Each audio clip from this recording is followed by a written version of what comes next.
Thank you very much for joining me this evening on Healthy Heart. My name is Dr. Isaac Opoku-Asare, and I promise that it's going to be a very, very exciting time this evening. So I will, right from the beginning, I will encourage you to call your friends and other people to join us to be able to do this. As we go through today, it is important for you to open this, join us through our website, that is Zoelite Radio app over there on the TV session through Zoelite Radio TV. You'll be able to see this, as well as those who want to join us on Facebook. The other materials that will be available to you on the Zoelite Radio. I'm talking specifically about former programs that we've done. So I will encourage you to join us over there, and I think that is going to go a long way to be able to help you to get other information. We want to go over what we want to do today. Essentially, we're going to talk about fast. We'll not be able to complete it today, so we're going to do this in 2 sessions because there are many things about fast, and everybody's interested. I mean, most people are interested about fast in this country, and rightly so, because I believe that there is a lot of misinformation about fast, and the misinformation about fast is what has led to some of the problems, health problems that we are seeing, because fasts have been given a really bad rap.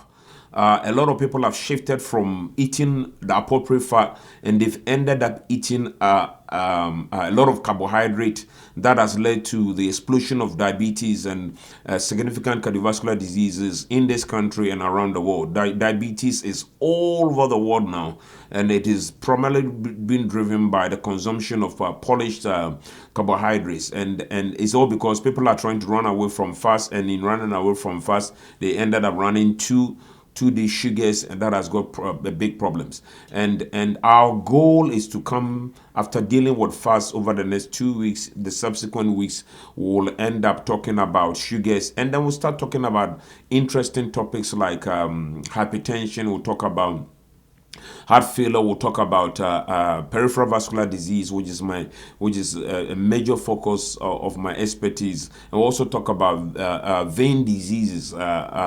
Vascular diseases are very much on thought, even in medical schools, when it comes to internal medicine. That has been the domain for a long time of surgeons who do the surgical part of it. But we hope to be able to educate you on those areas. And then, as we do during this session of COVID, during this period of COVID-19, we'll be giving you updates about COVID-19 that has come up. So let us quickly go over a few things that have come up in terms of COVID-19. So I just want to start by saying that there is no clear-cut treatment for COVID-19 as we talk now. Any medication that is being used for COVID-19 as we talk currently is being done on compassionate care grounds. I mean, it's been approved for compassionate care. That means that we really do not know whether it helps or not, and therefore, whatever we are doing here, we hope it helps. And it is coming from the fact that we do not have any evidence that these medications may hurt you. So let us talk about the 3 main medications that are being used for compassionate care, or at least since this epidemic started. The first one is the HIV medication, that is lopinavir and ritonavir. It's a medication that is used to treat HIV, and this medication was used in China. This week, I think over the last 2 weeks, we had a publication from China looking at 199 people, and it showed that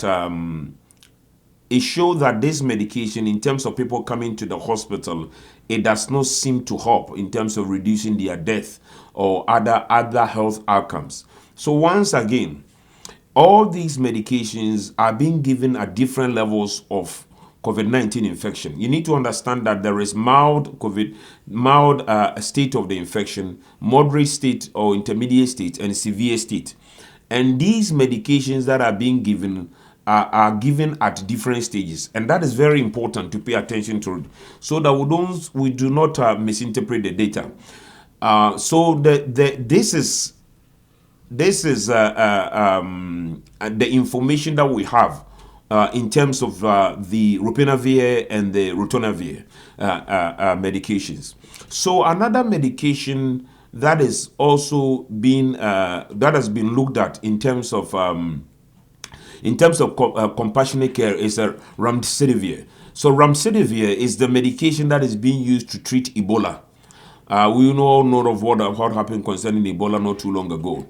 And in people that came to the hospital, so that means that we're looking at people with severe COVID infection. They looked at 62 patients. Remdesivir have received a lot of good press, as if as the data behind it is so strong. I just want to make it clear here. Remdesivir, the data from Remdesivir is only 62 patients, and they looked at these patients with sort of with severe COVID-19 infection, and these are patients that were admitted to the hospital, and they realized what they looked at is the oxygen requirement, and and the other thing that they also looked at was death. And in these 62 patients, it looks like remdesivir causes an improvement in the oxygen requirement of these patients, and around 18 days, remdesivir has reduced the mortality about 13%, which is a very, very, very good sign. But once again, this is one of the probably the only major information in the good peer review literature, and that has shown the benefit of remdesivir in severe COVID-19. So that is the data we have. So somebody asked me, I hear that remdesivir is a cure for COVID-19. The answer is absolutely no. We don't have that information. What it has shown is that probably in people with severe COVID-19, the use of remdesivir may help, and the number of people here is very small. So let me come to the one that has generated a lot of news all over the place, and even there is a strong opinion in medical circles. I have doctors from various parts of the country having strong opinions about this, and people see me and ask me every day, what do you think about it? What do you think about it? And it's hydroxychloroquine. Let me put it this way. The point about hydroxychloroquine, these are the 4 trials that have come out so far. So hydroxychloroquine or chloroquine, they looked at patients in France who were admitted. Once again, I'm going to state the figure here, 26 patients. So it's not a large one. And in these 26 patients, what they found in these 26 patients was that when they were given, and this is a data from France, so it's a data that you can believe that, but yet the number is very small, and you shouldn't extrapolate it to a randomized trial. In 26 patients being admitted to French hospitals, the use of hydroxychloroquine on compassionate grounds or in these patients was associated with benefits. And this is one of the data that has been quoted by a lot of people who are of the opinion that hydroxychloroquine must be used in patients with severe COVID infection. So that is what we have. Then there is another data that looked at the use of that is coming from Brazil, I think so. And this is a data that has been quoted and sort of misinterpreted. They looked at patients with severe COVID infection, but here, this is the issue. They were testing 2 doses of hydroxychloroquine or chloroquine, a higher dose and a lower dose. And what they found, and in this particular trial, was that it was associated with increase in something we call QT prolongation. So this was not a study that was originally using what has been found to be the safe dose of hydroxychloroquine. They were using much higher doses, or they were testing 2 doses of hydroxychloroquine. And the study was stopped because, I want to make it very clear here, the study was stopped not because the lower dose of hydroxychloroquine, which we use, has a problem, but the study was stopped because the high dose of hydroxychloroquine was found to cause what? Increased QT prolongation. So once again, whereas the people who support hydroxychloroquine use the French data as their basis, the people who also have sort of negative opinions use the data from Brazil. But I want to tell you that the data for Brazil was not looking at hydroxychloroquine per se, but it was testing the safe dose of the hydroxychloroquine. So in my opinion, it is not something that we can use to determine the efficacy of hydroxychloroquine. It was testing the safety of the doses, and it came out that the lower dose which we are using it came out to show that the higher dose which we are not using is unsafe, and nobody uses that dose. And that is why I'm not going to I believe that it is not appropriate to consider that dose. So number one, the French data, 26 patients showed a benefit in severe patients. Now let us come to the data from China that looked at around 62 patients, and they looked at 62 patients? It's not a big data. And in patients with mild infection, the use of hydroxychloroquine was beneficial in terms of resolution of symptoms. So that is what we have, that probably in mild patients, though the data is small, once again is not randomized, hydroxychloroquine may show a benefit. Now, let us come to the data that came out in New England Journal. So they looked at the people in New York. They looked at patients with COVID-19 severe infection, because there was a lot of data that hydroxychloroquine is associated giving patients giving patients with hydroxychloroquine in severe conditions causes big issues for the heart and so on, death and oxygenation. This is the bottom line. They looked at, there's a big number of people that they looked at. Hydroxychloroquine is not associated with death, neither is it associated with intubation. So, whereas this data did not show any benefit here, at least in severe situations, the use of hydroxychloroquine is not, at least based on this data, is not associated with what? With death or with intubation. And this is not a final study about the use of hydroxychloroquine, because all these things were done on more or less on compassionate basis or in non-randomized setting. So when it comes to remdesivir, we have data on 62 patients, and it seems to show a benefit, but it's very small. When it comes to ritonavir and lopinavir, the HIV medication, there doesn't seem to be any evidence of its benefit in severe situations.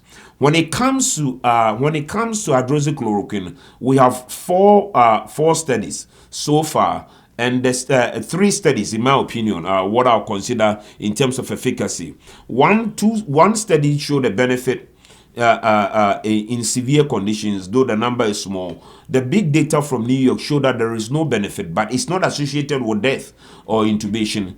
And then one study, hydroxychloroquine, showed that in people with mild COVID-19 infection, hydroxychloroquine may make a difference. So the bottom line is this: the data that is out there clearly shows that we do not have any cure for COVID-19 in terms of severe disease or even mild disease, but probably remdesivir may, based on the data, but may help in severe situations, and probably hydroxychloroquine may help in patients with mild to moderate disease.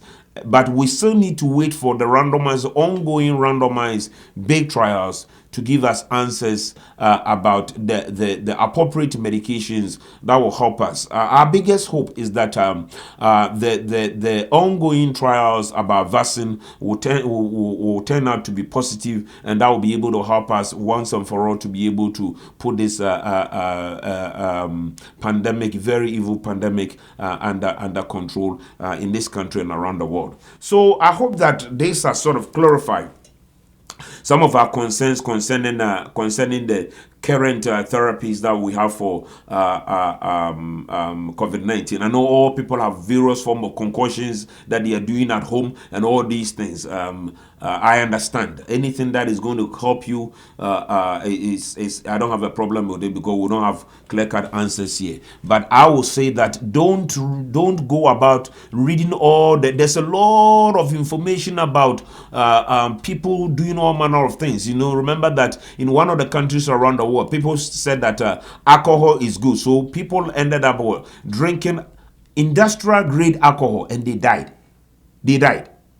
I'm not kidding. So you need to be very, very careful in your consumption of things that have not been approved for the management of COVID-19. Stick to those that we know and have not been found to be deleterious to patients. And even all these three medications that we talked about, they've got some side effects. Hydroxychloroquine has got some side effects in terms of QT prolongation, especially when you combine it with azithromycin. And at the same time, too, remdesivir seem to have some GI issues. So that is what we have for you. Anytime we get more information about these therapies and certain things, I'll be talking about them. Next week you should join me. I'm going to tell you something about COVID-19 in pets, especially in cats. The first question I want to ask is, do you need fats in your food? Absolutely yes, you need them.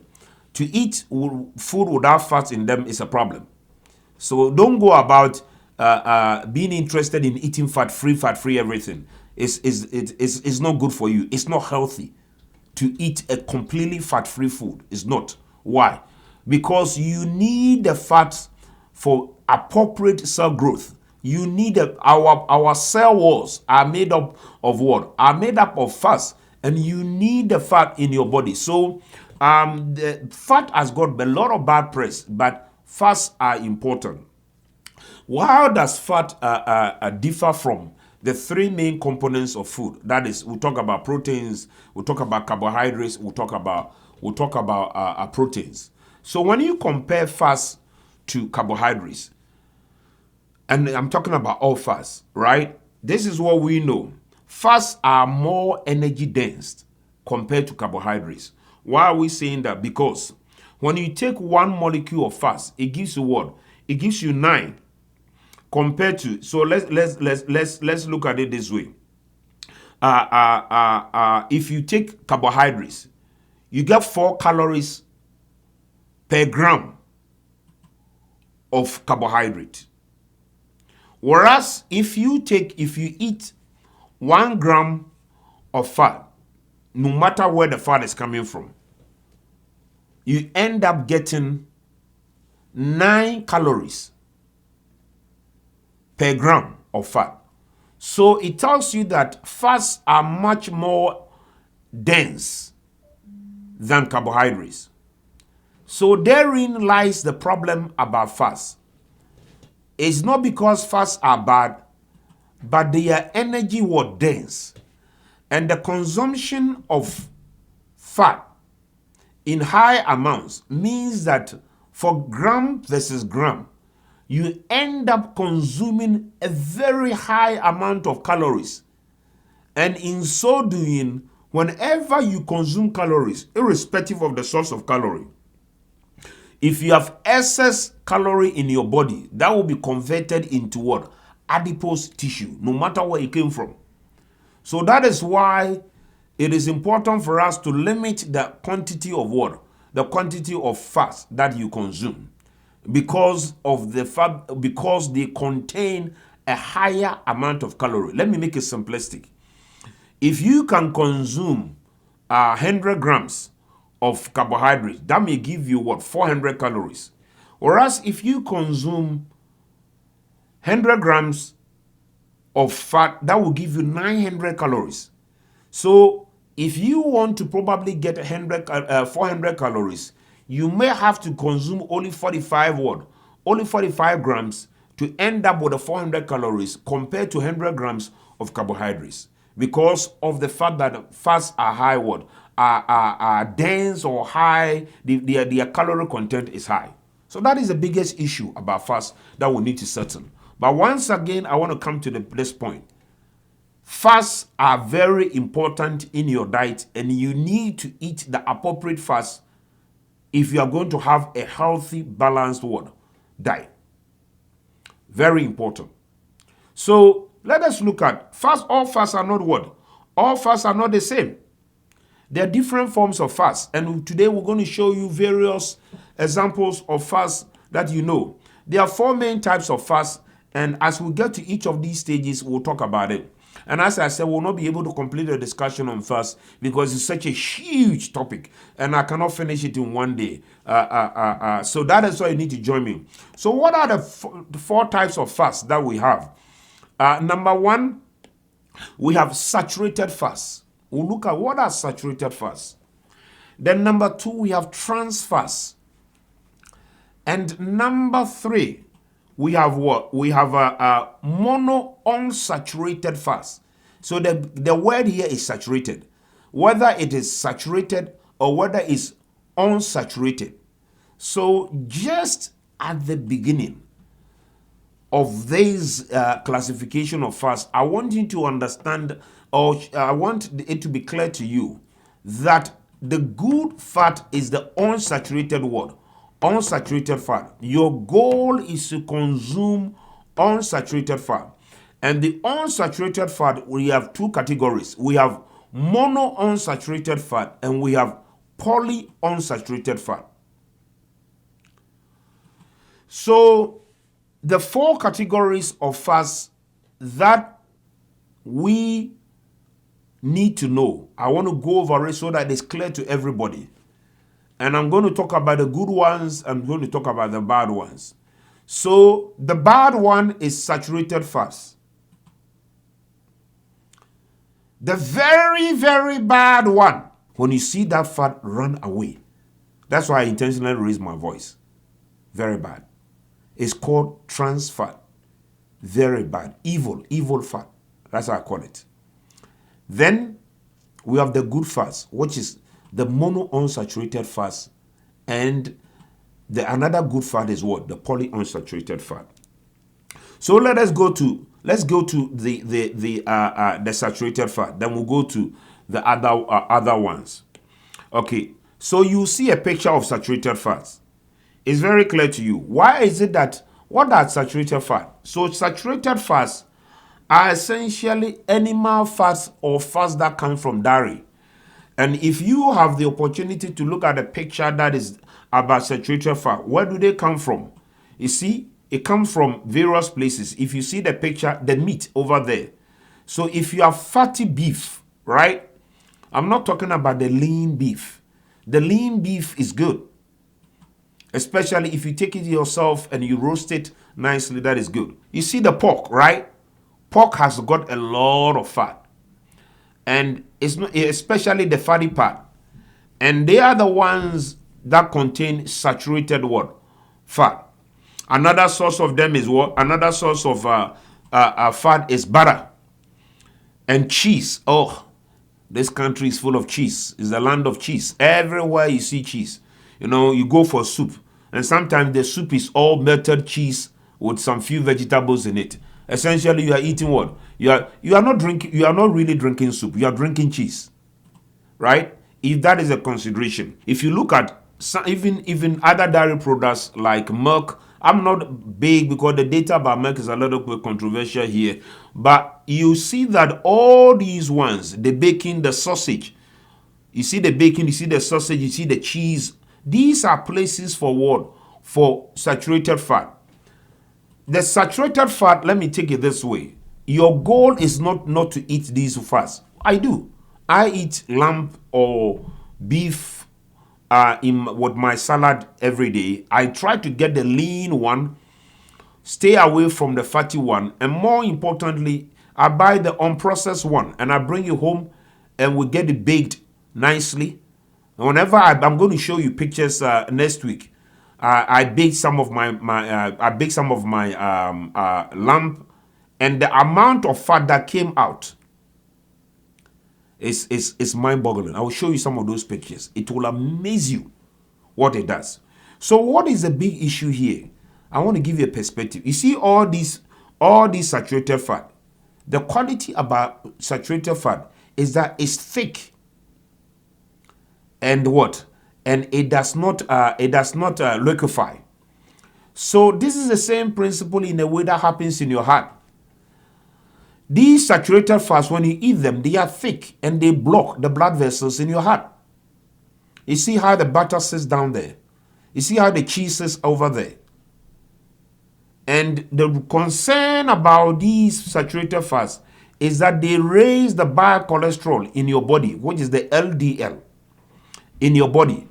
And they what? And they end up clogging the blood vessels, leading to heart attacks and heart failures. They end up clogging the blood vessels in the legs. They end up clogging the blood vessels in what? In your chest and in your abdomen. All those blood vessels. These saturated fats is one of the things that causes that. So what does the American Heart Association recommend? That you must consume 5 to 6% of your diet should be from saturated fat. That is the goal. So they didn't say that you should avoid saturated fats. Some people want to do. No. But they said that limit it to 5 to 6%. And let me make it in simplistic terms. So your total consumption of saturated fat every day should be 13 grams maximum. So if you look at the food that you eat, you can have an idea whether you are consuming the appropriate amount of saturated fat or not. And your goal is to limit it to 13 grams a day. I've shown you the places where you can find saturated fat, essentially the fatty beef, lamb, pork, even chicken, right? Somebody told me I would have loved the chicken, especially if there is more skin. The fat of the chicken is in the skin. Let me tell you this. So sometimes to cut down the fat, sometimes you have to take away the skin and be able to consume that. My wife did that recently for me, and boy, that was tasty. She did a really, really good preparation. Sometimes what you can also do, there's something we call soft butter. These are the butter that are not very dense. You see, the butter that is dense and hard is the same thing that is going to do in your blood vessels. It clogs it. When it clogs it, it's very difficult to get it out. So let us come to the good news. I like good news. I really, really like good news. So let us come here and look at polyunsaturated fat. Let us go to polyunsaturated fat. The polyunsaturated fat is what you want to consume. Very nice. And they are the fat that we get from things like fish. Right? It's healthy. They are the ones that you need. And your goal is to replace the fat that you eat with these ones. I love them. And let me show you places that you can find them. Soya bean oil is a good source of polyunsaturated fat. And corn oil is also a good source of polyunsaturated fat. And sunflower oil is also a good source of polyunsaturated fat. Tofu actually is recommended on the website of American Heart Association, where most of our data is coming. All these pictures are from American Heart Association website. So and nuts, right? Nuts, especially walnut. Walnut is a very good source of polyunsaturated fat. So I'm going to do a discussion about fish next week, because there is a lot of issues you need to know. Not all fish are good to eat, I want to tell you. And if you are a woman that is in a childbearing age and you are looking at giving birth, there is a number of fish that you need to stay away from. It's quite important that you stay away from those fish because they contain a little bit high amount of mercury. So your goal is to move or eat fish that have got a lower amount of mercury in them. There's a significant amount of fish out there that has got mercury in them, and you need to know. And we're going to do a discussion on these ones so that you know what to do. These polyunsaturated fats They are very good in omega-3 fatty acids, which have been found. Not. I wouldn't say that the omega-3 fatty acids that are being sold. Why do you need to eat polyunsaturated fat? Because they lower your bad cholesterol. So this is fat that you should eat. So the whole idea that I don't eat any fats at all is not a good idea. But rather eat these fats, and they are very good. They contain, once again, you want to eat them in the appropriate quantity, because every fat, even if it is good, is high concentration of calorie. So even polyunsaturated fat must be consumed in appropriate amounts, because 1 gram of polyunsaturated fat gives you 9 calories compared to what? Compared to other sources of food. So your goal is what? Your goal is to limit it even as you consume them. Then let us come to monounsaturated fat. It is good. Look at the pictures there. This is my favorite. I just want to tell you. And monounsaturated fats, they are the fats that will lower your bad cholesterol. And they have many benefits. Not only are we talking about, there is powerful, solid data backing monounsaturated fat. I can tell you, probably the only food that has been shown to reduce mortality is found behind monounsaturated fats. So if you see the picture over here, these are the oils. And what is the difference between this and what? And the saturated fats? Is the state.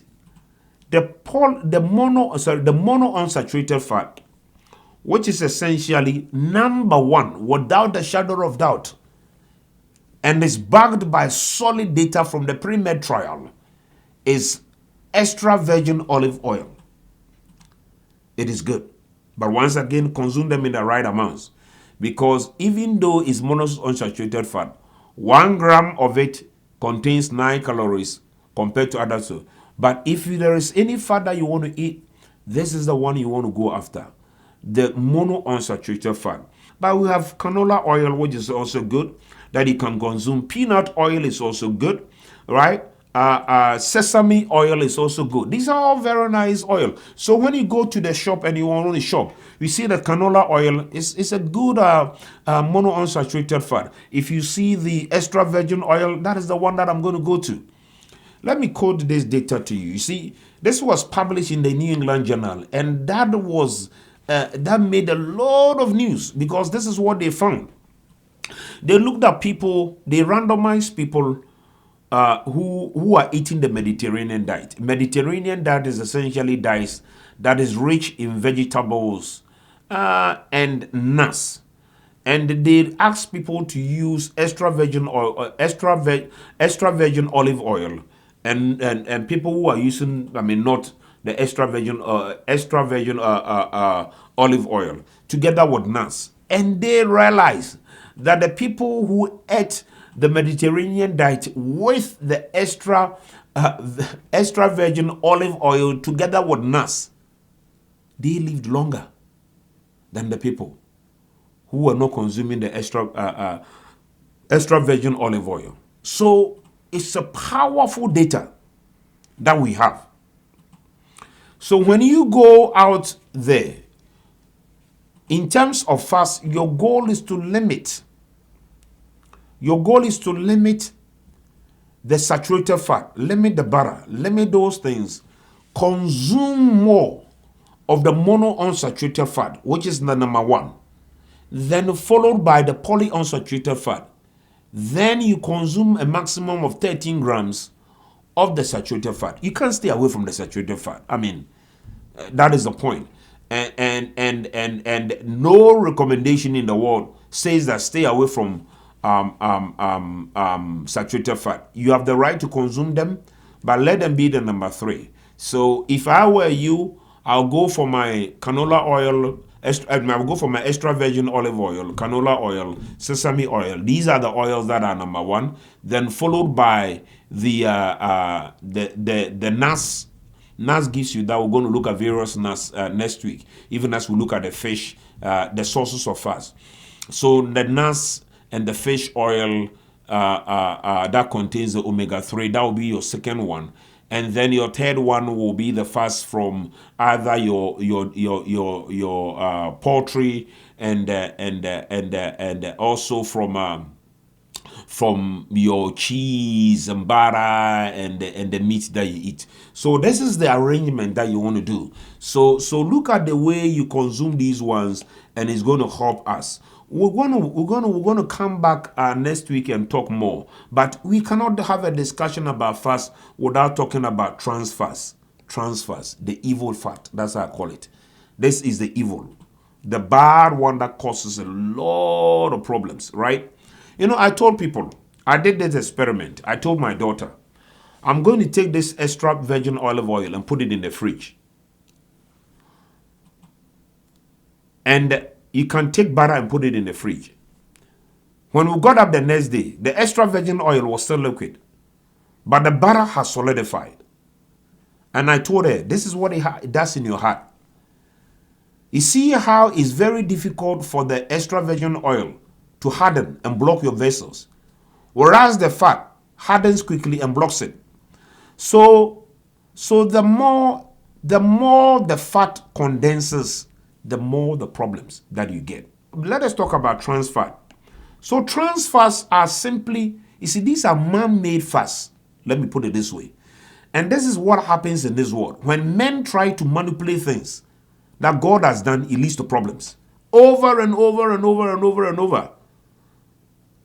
When we try to make things that are not there, that's what happens. So how do we get trans fat? So trans fats are essentially fat, and they hydrogenate. They add hydrogen ions to these ones, and they become deadly fast. So why are people using trans fats? So a lot of trans fats is found in the food industry. It's because trans fats do this. They keep the food for a long time. They keep the food in that state for a long time. And the idea is this. Because they can keep the food for a very long time without the food degrading, it is good for the food industry to use it. But that is what happens in the heart. They also solidify the fat in your body and clog the arteries even harder. And that is why they are dangerous. So, you have to avoid trans fats. I'm being emphatic here. Avoid it as much as you can. So if you go out there, there are a lot of products there that says no trans fats, no trans fat. That is the one you need to go for.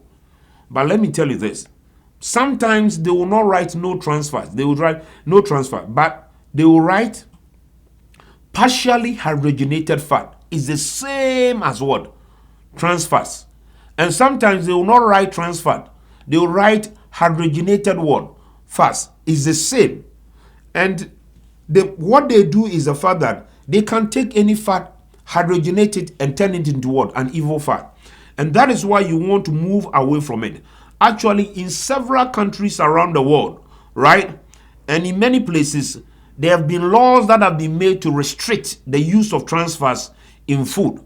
I can give you countries like Denmark, Switzerland, Canada, and even in the United States, certain places have made laws, and that is one of the places that I live now. Montgomery County is one of the places in Maryland that have tried to put in laws to limit trans fats, and I'm hoping that other places will learn these things that have been done to ensure that we limit our trans fats.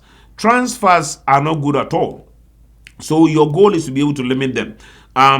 It is what is used to produce popcorns, right? Not all popcorns are produced with trans fats. But whenever you want to consume a popcorn, check and see whether the popcorn was consumed with trans fats. Trans fats are used a lot in the production of potato chips, fried potatoes. So I'm not saying that fried potatoes are bad, but if you can prepare your fried potato with extra virgin olive oil, that will be far better than the fried potato that is prepared with trans fat. So you really need to limit them. Let me show you other places. I've talked about other places that contain trans fat. Donuts, cookies, muffins, pies, cakes. They can contain a whole lot of trans fats. So I'm not saying don't eat cookies, cakes, and other things. Boy, I mean, to live such a life will be bad. So eat them. But make sure that before you eat them, you check and make sure that they don't contain what? Trans fat. Look for zero trans fat in your cookies, your cakes, and other things that you consume. And the bottom line is this: go for true zero trans fat. And it should not be based on the fact that they've written zero trans fat on it. Look at it and make sure that in the food, the information on it, you read the label well and ensure that you don't have it. Next week, we'll need to look at the various sources. So we're going to look at fish and what it does. We're going to look at nuts and what it does. Then we're going to look at omega-3 and the controversies about omega-3 fish oil. We're going to show you all the trials out there that have shown the benefits in all these ones. But before I go, especially for people that come from Africa and the tropical parts of the world, there is something we need to talk about in terms of good fat. Palm oil and coconut oil, avoid them. I'm repeating it. Coconut oil. You see, there's a whole lot of things about coconut. I am not saying it. It is on American Heart Association. So this thing is a picture about fats. He said the fats on fat. This is it. And the good fat that you need to consume includes the extra virgin oil and avocado. Avocado is an excellent source of good fat, which you should consume in appropriate amounts. The ones that you need to limit is the trans fats. That is the ones that you need to limit is the saturated fat in the form of the bacon, the butter, the cheese, and the fat from meat. And the ones you need to avoid is the coconut oil, the palm oil, if you can. Reduce them. And the trans fats that is used in preparing food. These are core and fundamental for us to know. If you forget anything, don't forget this picture. Love it, limit it, lose it. I think if you walk by these principles pertaining to your fat, it's going to go a long way to help you. Our goal here is to give you the appropriate information. Apply them. Fasts are not bad. I want to end by saying this. They are good because you need them for appropriate cell growth and even for some of our other immune systems. And they must be consumed in appropriate amounts. Your goal is to switch from the bad ones to the good ones, starting especially with the mono unsaturated fats like extra virgin oil, olive oil, avocado, fish, and nuts. Thank you very much for joining me today. I believe today was an excellent discussion that we had on fast, and we'll continue that next week and talk about very interesting updates pertaining to COVID-19. I appreciate your listenership, and I also want to thank my producer for doing a fantastic job day in and day out. Once again, I am Dr. Opoku-Asare. I am a cardiologist, interventional cardiologist, and a board-certified endovascular specialist. Thank you, God bless you, and good night.